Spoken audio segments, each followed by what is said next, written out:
I feel I'm quite strong and I'm physically fit, mentally fit, and there's no reason why I should not. However, as many of you have been speculating on whether or not I'll be offering myself for the post of Speaker of Murang'a County, and I now feel that I should move on. You'll agree that 40 years in public service is a fair contribution to the nation, and that it's time to take a bit easy and to let younger people take over in this leadership position. And this is an advice I would give to anybody of my age. Let go. I think people should learn to let go. But taking it easy, however, does not mean being idle. Once a leader, always a leader. And you may find me doing more than what you anticipate, including international consultancy. And watch this space. I have served the public in important positions now for over 40 years. 40 years is a long time. Some of you are not even born. And it is roughly divided into 4 different stints as follows. I served after graduation. I served for 10 years as a civil servant in the Ministry of Public Works as an estate surveyor. Thereafter, I went into politics and I served for 10 years, mark you 10 years, as a member of parliament for Makuyu constituency and assistant minister for agriculture and also finance.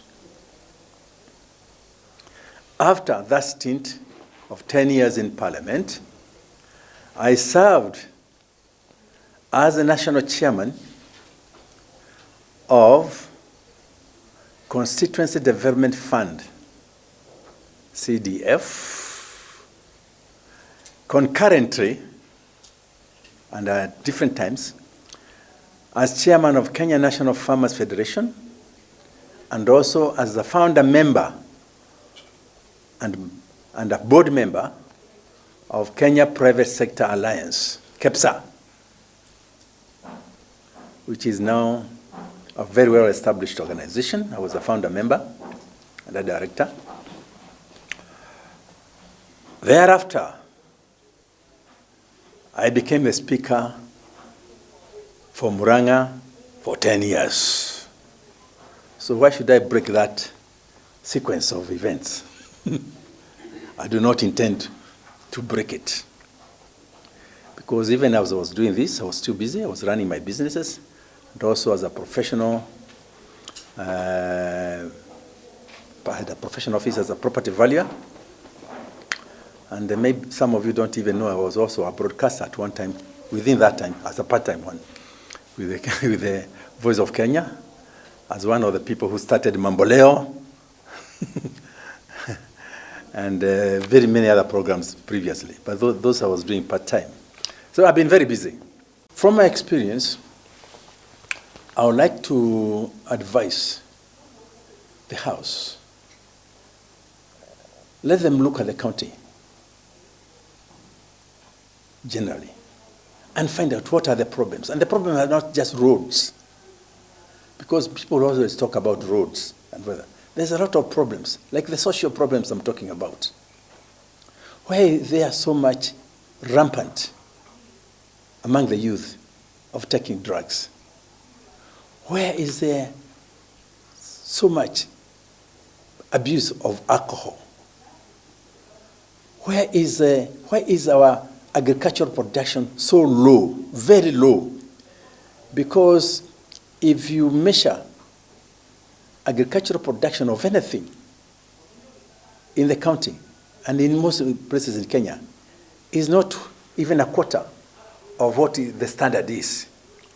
This county could be very rich if only we could improve our agriculture to achieve at least 60 or 70% of what is required as a production capacity per acre.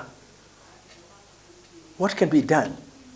We have tried in this assembly. I've taken even people to go and learn about how to improve their soil. That's why I'm saying sometimes you have to do more than just a speaker.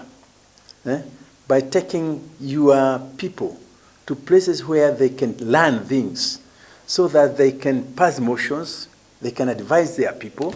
I've taken even them to Jomo Kenyatta University, where we have drawn an MOU with Jomo Kenyatta University to train the MCAs about micro-industries they can start in their wards.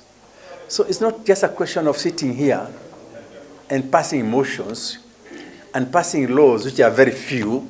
You can pass all the laws that you want for the county in 6 months. But there are so many other things, particularly like now, somebody who can follow up. The MOU we signed with the Jomo Kenyatta University, where they were prepared to give us experts to train people at the world level, the young people, the polytechnics, about how to be productive, how to start micro-industries.